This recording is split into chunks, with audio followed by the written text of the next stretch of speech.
Hello, welcome to Putting Together the Resources You Need, a presentation by the Midwest Organic and Sustainable Education Service in partnership with the USDA Farm Service Agency. My name is Jody Padgham and I'm the Finance Director at Moses, and I'm happy to be here helping with this presentation today. Today we're going to talk about creating farm financial statements in preparation for applying for an FSA loan. FSA has a lot of different loans available, which you've heard about in other presentations as a part of this series. And all of the same loans require the same financial statements. And so we will just cover basic financial statements that you need in order to apply for an FSA loan. The forms that we're going to cover are going to be the Farm Business Plan Worksheet, Balance Sheet, which is Form FSA 2037. We're also going to cover the Farm Business Plan Worksheet, Projected Actual Income and Expense, Form FSA 2038. We're going to look at the 3-year financial history, Form FSA 2002, and we're also going to talk about Income Tax Schedule F and record-keeping systems. So let's dive right in. FSA actually requires forms that are a little bit different than standard financial statements, but they use some of the same titles as standard financial statements. And one of the titles that they use is a balance sheet. A balance sheet, as anyone that has been operating a farm for any period of time probably knows, is a one-time snapshot on a given day of what you own and what you owe and what you have invested in your farm. It's a very standard financial statement that helps anyone, including yourself or anyone on the outside that's looking at your statements, to understand what's going on financially on your farm. And generally, the balance sheet is done on January 1 of each year. Here's a copy of what FSA calls their farm balance sheet. You can see that it's called a Farm Business Plan Worksheet with the balance sheet subheading. And it's Form FSA 2037. These forms are available from the FSA website, and here's a picture of the FSA website. The screenshot actually doesn't show all of the forms on the right-hand side there under application forms, but if you were to scroll down on the actual website, you would see a copy of this Form FSA 2037, as well as the other forms that we're going to be looking at, that you could download. They're really nice forms. FSA has put a lot of time into creating these forms, and if you have the appropriate reader on your computer, once you download the form, you'll be able to fill into the various windows in the form, which makes it really easy to use. If for some reason your computer doesn't want you to do that, you can print off the forms and handwrite in the answers into all the categories and then take it into your FSA office. You'll also see on this website that on the right-hand side of each of the form names is something called instructions. And FSA has done a really nice job, again, of creating a set of instructions to go with each of their forms. These are nicely designed instruction forms, and they give you good detail on what each box of the form requires in order for you to fill it out appropriately. So I really recommend printing off or downloading these instruction forms, as well as the actual 2037 form that we're going to be talking about and the other forms, and having it in front of you. As well, we created a worksheet that goes along with this presentation. Hopefully you noticed that when you came into the presentation right away. And I encourage you to download that form. If you haven't done it already, go ahead and do it right now and have that printed off, because we made that in conjunction with the presentation so that you can follow along and see how you can fill out parts of that worksheet that will help you to understand the things you need to fill out on the FSA forms. A balance sheet has two parts to it. The first part is assets and the second part is liabilities. Generally, the forms either have assets on the top and liabilities on the bottom, or they have assets on the left and liabilities on the right. The FSA has got the asset section on the left and the liabilities on the right. And so we are going to look at the left side of our balance sheet first, and then we'll come back and look at the right side. So the first thing that you need to fill out on your form for your balance sheet is you have to itemize your farm's assets. And the assets are the things that your farm, what your farm owns. And that includes cash, anything you can easily convert into cash, and anything that you will use up within a year of the farm. These are actually the current assets, anything that you'll use up within a year.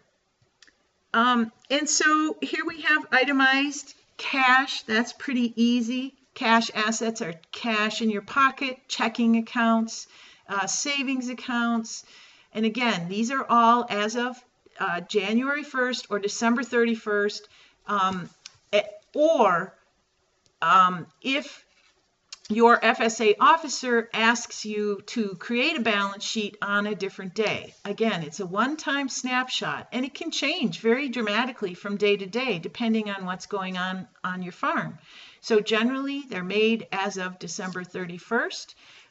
Your officer might ask you to create a balance sheet for a different date. So you would go into your bank statements and you would look as of December 31st, how much did you have in each of your accounts? And then you're going to write it down on this form.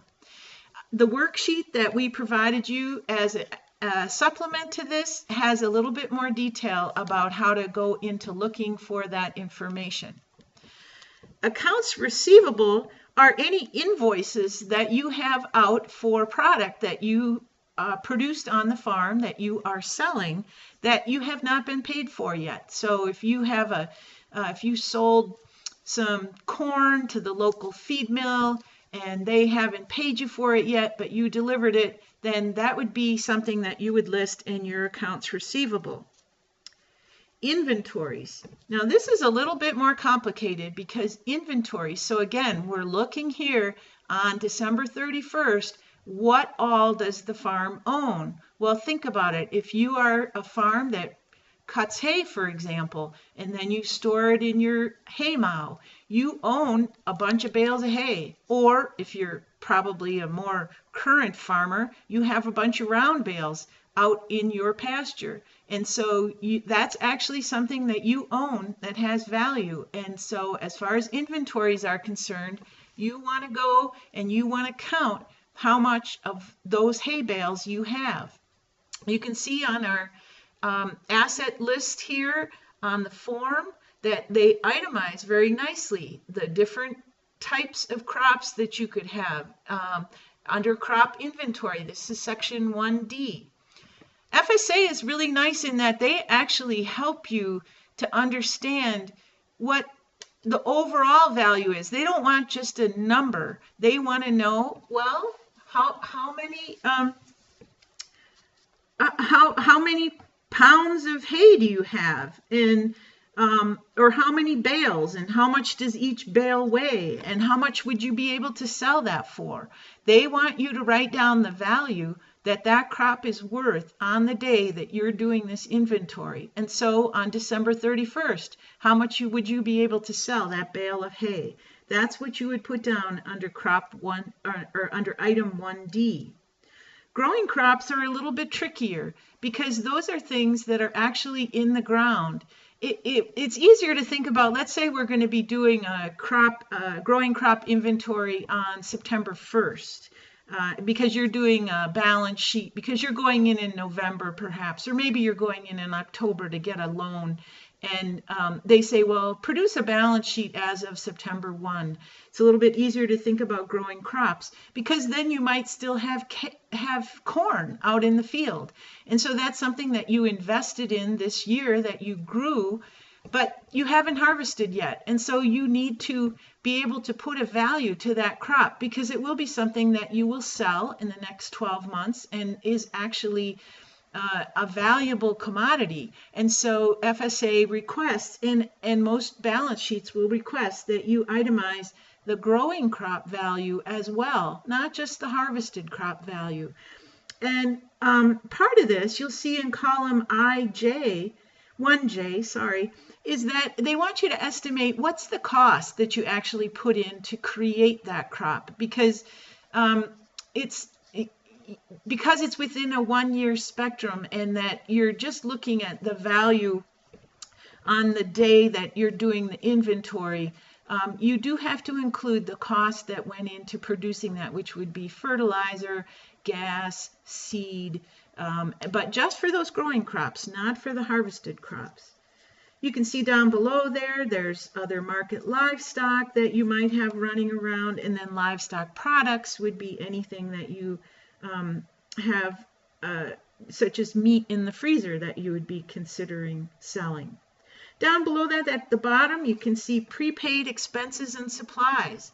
These are things that you have paid for in before December 31st, but you will be using them after December 31st.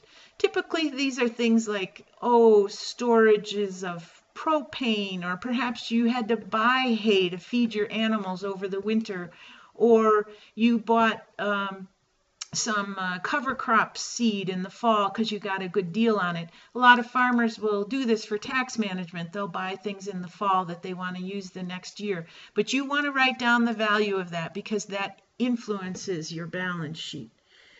And then down below that, other current assets, if you have anything else that you would want to add there. And then you total the current assets on the bottom of this page. The next part of what we're going to see is on page 2. And so if you did download your form, turn it over and look at page 2. And this section is called Intermediate Assets. The first page, the current assets are everything that you were going to use up within the next 12 months. That's what a current asset is. It's cash and anything you're going to use within 12 months. Well, there are some things on your farm that have a longer lifespan than that. They're things that will be used up after a year, but before 10 years. And these are called intermediate assets. And these typically these are equipment and breeding stock are the main categories that you'll see. And so that would be, your cows and your cow-calf operation. It would be your tractors. It would be your cultivators. It'd be the things that you have on the farm that you're using on a regular basis that are going to be around for a little while. They just go into a separate section of the balance sheet. They just need to be treated a little bit differently. And so FSA on page 4 of their form has what I show on the right side here, which shows that you can itemize each of your pieces of machinery, and it shows your farm vehicles. Back on page 2, you actually itemized your breeding stock. It's really nice that you can list these all out on this special form that FSA has made. And the reason it's nice is that you're going to be creating this balance sheet on an annual, if not more frequent basis. And so you're probably not going to be moving equipment in and out of your operation that readily. And so if you write it all down once, you can just amend it in upcoming years, and you have this really nice list that you can have for the future. The thing to know is that FSA asks that you value these intermediate assets, as well as all assets, to tell you the truth, at the basis of what you could sell it for today, or what you could sell it for on the day that you're creating the balance sheet for. So December 31st, you might have paid a very different amount for your tractor, but when you're doing your balance sheet, you want to value it at what you could sell it for today. And in the worksheet, we have some recommendations of how you can come up with those numbers, because it's not what you paid for it necessarily.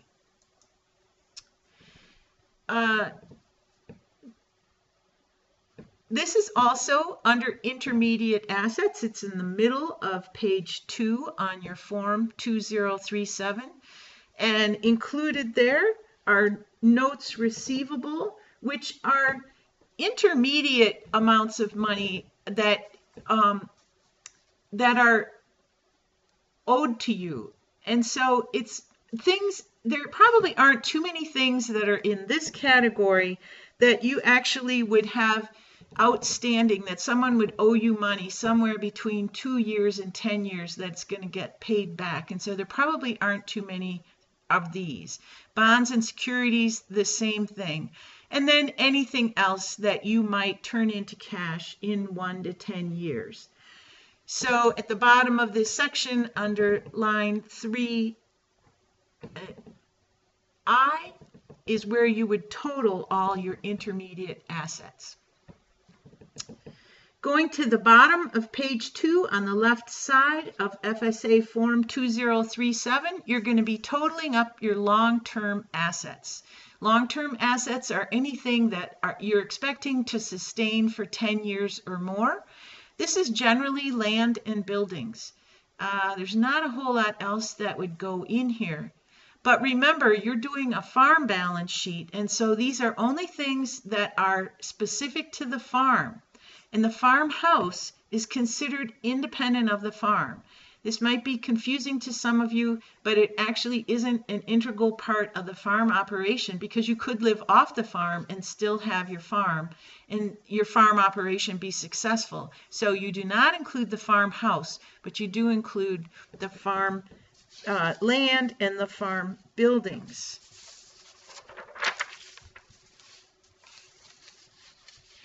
And at the very bottom of this form, you can see that you're going to be adding up your long-term assets, and then you're going to take all of those total columns and pull them together for that column 4HJ, well, what is it? L, I guess. Total farm assets, and that's what you're going to put down there. Now we're going to go back to the top of page 1, and we're going to look at liabilities. So assets are the things that you own, and liabilities are the things that you owe. So back again to page 1 on the upper right-hand side, what are the things that you owe? Accounts payable are any debts that you have, and those will be bills that came in the mail that you have not yet paid as of December 31st. If you might have a electricity bill or a propane bill or a bill for something else that you purchased for the farm that you have not yet paid. Those get listed under accounts payable.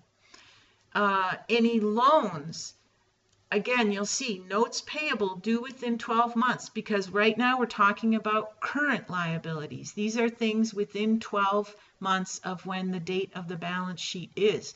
So if you have any short-term loans, generally these are farm operating loans. You have loans that are due within the next 12 months. And underneath that, you'll see accrued interest and accrued portion of principal due.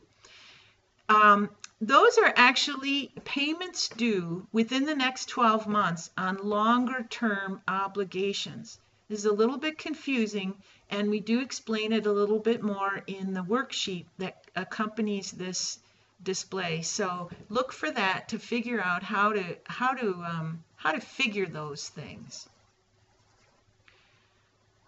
Then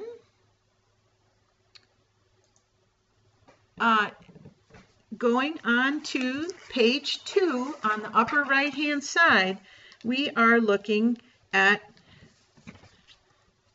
the intermediate farm liabilities. And if you remember the intermediate assets, you can guess that the intermediate liabilities are things that you owe between 1 and 10 years. Generally, these are going to be loans for things like equipment or breeding stock. The FSA form on the upper right of page 2 shows that you can itemize all of those loans and write down how much you owe on that. But remember, you already took into account the first 12 months of those or the next 12 months of those loan payments. So you want to be sure that you don't include those in the part that you have listed up on the right corner here under intermediate liabilities. And equally so, long-term liabilities are the ones, again, that are down on the lower right-hand side here. And those are things that are 10 years or more, and that's going to be generally for the farm buildings and the land. At the very bottom of page 2 on the right-hand side are you want to total up the total farm liabilities. Again, it's the current liabilities, the intermediate liabilities, and the long-term liabilities. Get that total. And then you take the assets and you subtract the liabilities, and that gives you the total farm equity, which is also known as the net worth of your farm operation. So there you go. That's your basic balance sheet. But the interesting thing about FSA is that on the next page, which is page 3, because of the type of loan that you might be applying for, or the fact that you might be a new farmer, FSA is also interested in some additional information which is generally not included on a farm balance sheet. And this is personal assets and liabilities. And so you are going to have to do the additional work of itemizing out home bills, including your personal credit cards, any kind of house loans, student loans, things like that. Those are liabilities. The assets would be any private checking accounts you have, any private vehicles you have, if you have a RV, or if you have a vacation property or a cabin somewhere. Those assets would be listed on the left, and then any of the loans that are paying for those things would be listed on the right. You can see here that they want you to total both the assets and the liabilities, again, only the personal ones, and then come up with an equity of just your personal assets. Again, this is a very unique element of FSA and is generally not present on a balance sheet, but FSA, because they're looking at your whole economic picture, they do also want this information. Down in the middle of page 3 is a very important piece, which is the signature section on your balance sheet. And so you want to be sure to sign this and date it before you hand it in to your FSA officer. So now we're going to move to the second form that FSA requires when you apply for a loan. And this one is Form 2038. And they actually use it for several things, but right now we're talking about the Farm Business Plan Worksheet Projected Actual Income and Expense Form. This shows income and expenses from 1 year of production. And so it's different than the balance sheet, where it's not just showing one day, it's showing an entire year of activity. So this is the money that's coming in and out of your farm operation over a given year. FSA wants 3 years of history if they can get it, if your farm has been in operation for 3 years.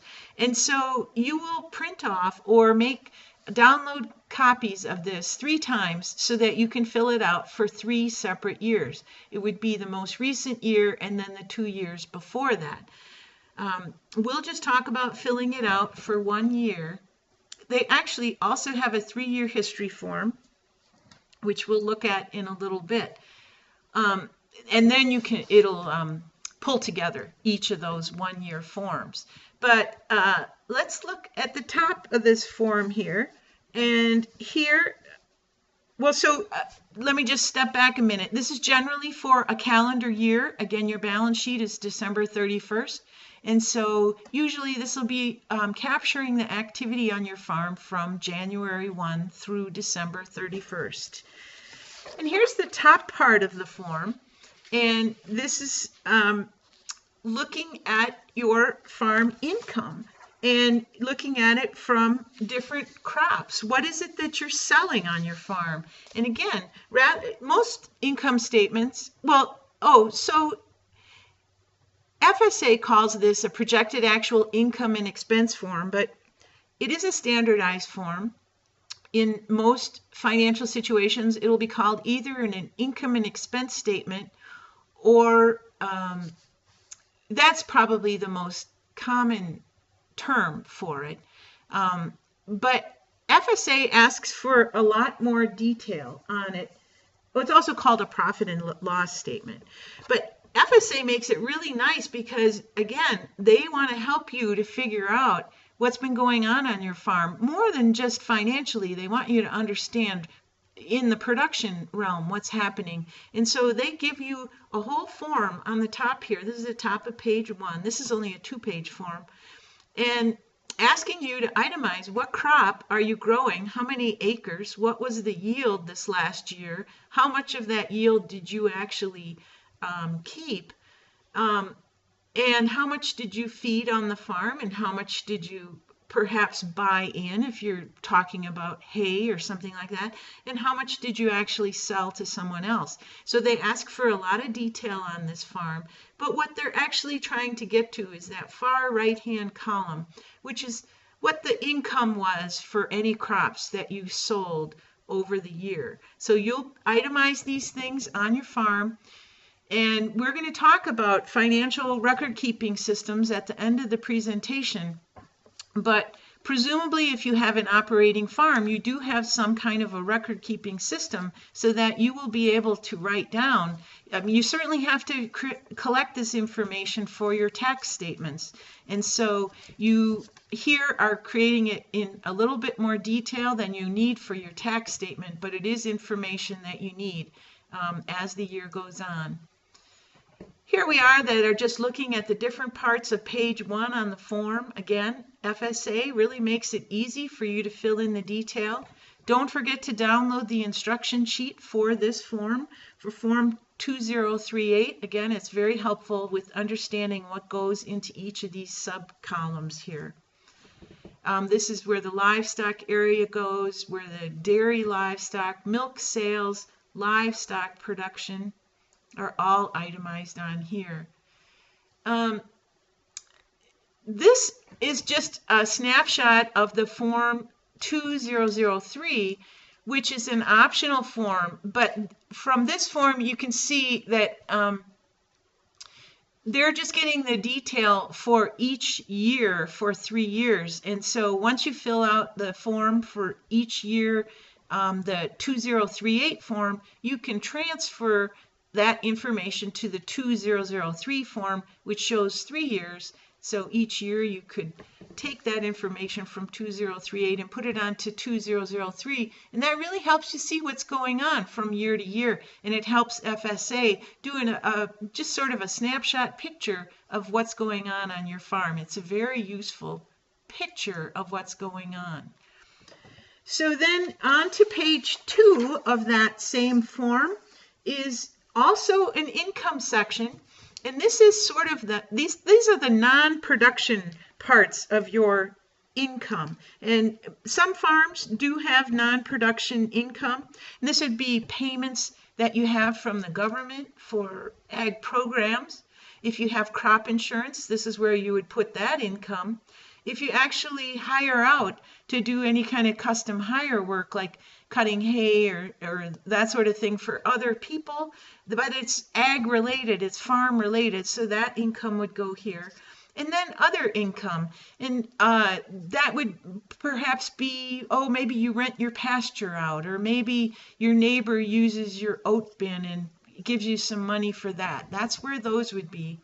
And then in column 10, or section 10, right at the bottom of this little snapshot here, is where you total up the total income that you had in the year that you're assessing here. So that's where that total goes. Now, in the middle of the section on Form 2038 is where we have the expenses. And it's interesting that FSA has this in a very condensed form. You can see on all the other forms they wanted a whole lot more detail. And here they really don't need a lot of detail. They just want totals. And I think one of the reasons this is that this is very similar to what your IRS Schedule F looks like. They use the same categories, and so if you have submitted it, obviously you would have submitted a Schedule F tax form if your farm has been in operation for the entire year or for previous years, and you can just take those numbers from your Schedule F and put them right into this form. So that's a really nice handy thing that FSA has done on this form. But remember, these are only farm-related expenses, just like it's only farm-related income to this point on the form. And so make sure you keep those non-farm expenses and incomes separate.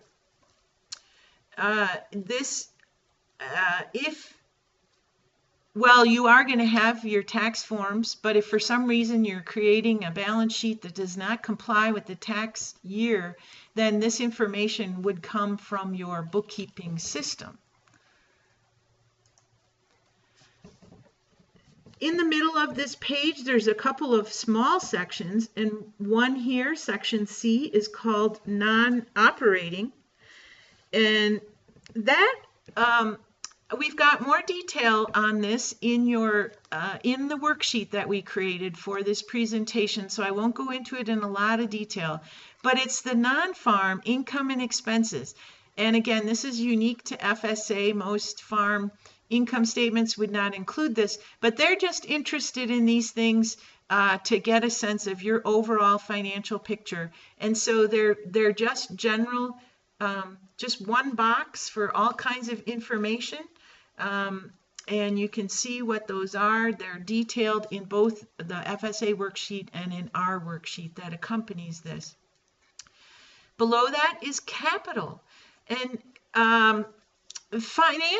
well, accountants are kind of interesting. There's one thing that if you haven't been in business before, you'll understand that there are things called capital expenses, and those are different than everyday expenses. And capital is investments in anything that has a longer lifespan, and that it's not considered an expense, because if you go out and you buy something like a grain bin or a $40,000 tractor, you don't want to have that be on your income and expense form for this year, because it makes your year look really bad, because you just spent $40,000 on something that's going to last you hopefully for 10 or more years.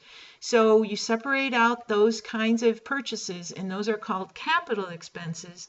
And so here we have a section that talks about capital activity, and that's where you record if you sold that tractor, or if you bought that tractor, or if anybody gave you a bunch of money, or if you gave somebody else a bunch of money. Wouldn't that be a nice thing to have happen? But that's where you record those capital expenditures. So at the bottom of Form 2038, again, you do need to have a signature, and you do need to have a date. Again, FSA asks that you create this statement for 3 years prior to applying for a loan. So hopefully you have filled that form out 3 times. And here's a copy of Form 2002, which is where you can record that 3-year financial history. And so you're actually taking Form 2038 and putting 3 years onto this form. So now we're just going to switch over a little bit. Those are the FSA forms. You will potentially be asked to fill out some other forms for FSA, but these 2 are the main ones that you're going to be filling out for every loan that you apply for through FSA, and so we wanted to focus on those.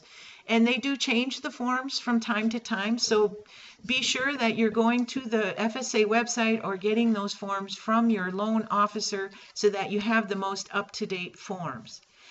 But there are some other pieces of information that you're going to need, and one of them is that you are going to have to bring with you 3 years of your IRS Schedule F. Schedule F is the farm tax report that you submit with your Form 1040 when you do your taxes every year. And as I said previously, it has generally the same line items that we've already seen in the statements that we submitted for FSA. And so it's a little bit of a chicken or the egg thing, where whether you're doing the FSA forms first or your tax forms first for a given year, they will reflect each other, which is kind of nice. But the one thing I wanted to point out is that the Schedule F does have a section called depreciation. And we haven't talked about depreciation yet, but it is a non-cash adjustment. Remember that tractor that we talked about, that $40,000 tractor that cost you, that is going to last for several years. Depreciation is an adjustment that you make that shows that that tractor wears out a little bit every year, and that your lively 3-year-old mother cow is actually getting old over time, and that chicken pen that you built that cost you $200 to build, that you're thinking is going to last for 8 years, is sort of wearing out, and it will wear out after 8 years. And so for any of those capital investments that you have, you actually have a depreciation adjustment that gets made in your tax forms. And this is something, it's quite complex. It's been set up by the IRS, so I guess that's not surprising. And so at the bottom here, so back to Form 2037 again, which is your balance sheet. You already wrote down what your breeding stock was, and you wrote down what your machinery and equipment were. That was on page 4 of that form. And you're going to use the information on those forms to create depreciation. The IRS does have a publication 946, which helps you understand depreciation, but we really do recommend that you go to an accountant if you have any complexity to this at all, and they can actually help you to create a depreciation schedule and come up with that depreciation number for your Schedule F every year. So the last thing that we're going to cover is farm record keeping. And because obviously we just talked about a bunch of numbers, and where in the world have these numbers come from? Well, they're coming from a record keeping system, and every farm needs to have one. A farm is a business, and it's actually a more complex business than many businesses are. And so you want to be sure to have a comprehensive record keeping system to keep track of the financial activity in your business. Because you not only have to report it to outside entities like FSA and the federal government, but you want to know financially what's going on within your operations so that you can make management decisions. Farmers historically have not kept very complex record keeping systems, but new ways of keeping record keeping have been developing over the years, and that it's really a wide spectrum of what's available to you now. And you can start with something as simple as a checkbook ledger, where you're just writing down when you make a deposit in the bank what that money is for, and when you write a check to someone what that payment is for. It's a very simple way. It's not very comprehensive. Accountants always laugh that every year some percent, probably 20 or 30% of the farmers that they work with show up with a shoebox full of receipts and checkbook ledgers that they want the accountant to sort out for them, and the accountant will create a financial statement for you. But that's not a very good management tool because there's so much going on in the year. So a step up from that is using a paper account book, and at the bottom of this slide we have a really great example of one that has been created by Oklahoma Extension, and it's available at that website that I have listed there. And it's a really wonderful paper form that you can use to record your incomes and expenses. So I recommend getting that one if you want to use a paper form. Paper forms are great, except if something changes, all of a sudden your system might not work, and you have to do a lot of hand adding and hand work, which is fine for some people, but it's a little putsy for other people, so there's that option. Those of you that are comfortable with computers can jump up then to an Excel spreadsheet, which is basically the same thing as that form that we just looked at, only it's done on a computer. And so the math is automated, and you can do some sorting, and you can move things around, and you can add things if you want. So that's a step up as well. And then sort of the high end of record keeping systems are computer bookkeeping programs. And Quicken and QuickBooks are two very popular programs that are made by Intuit. They just add all kinds of flexibility and complexity, and deepens the knowledge and information that you can get out of your financial record keeping system, because they can do all kinds of analysis and share information with other systems. And actually, if you have any kind of complexity on your farm at all, and you are at all willing to use a computer, I really recommend that you do get a bookkeeping system like this. Quicken is cheaper than QuickBooks, and it's about, I don't know, $100 or so, less than $100 to buy the program, and so that'll last you a long time.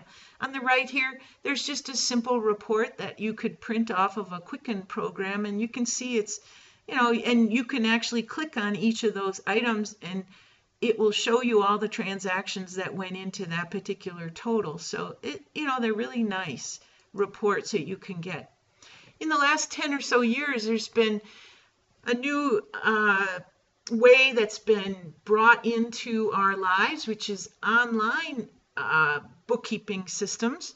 And the advantage of these is that you don't need a computer. You could use your smartphone, or you could use your iPad, and you could access these without the expense of needing a computer. So these are a nice way to go if you are starting up new and want to set up a new system. The only caution that I have is that make sure you pick one that is seems somewhat popular, because you would hate to set up a system and then have it disappear in a year or two and not really know what to do with your numbers then. So here's a couple that are available, not necessarily recommended, they're just out there. So there's that.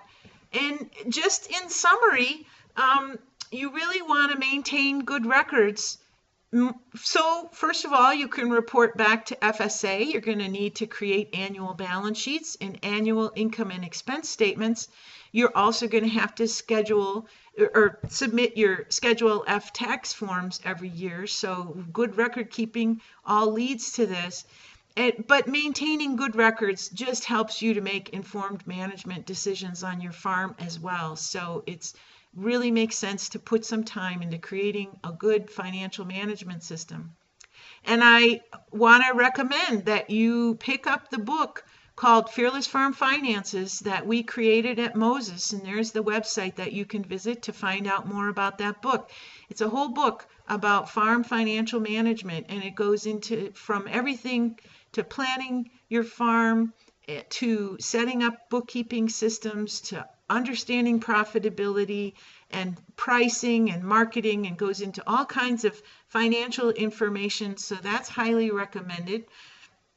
And thank you very much. That's all that we're going to leave you with today. And we appreciate the opportunity to work with FSA on this great project, and wish you luck in your FSA loan process.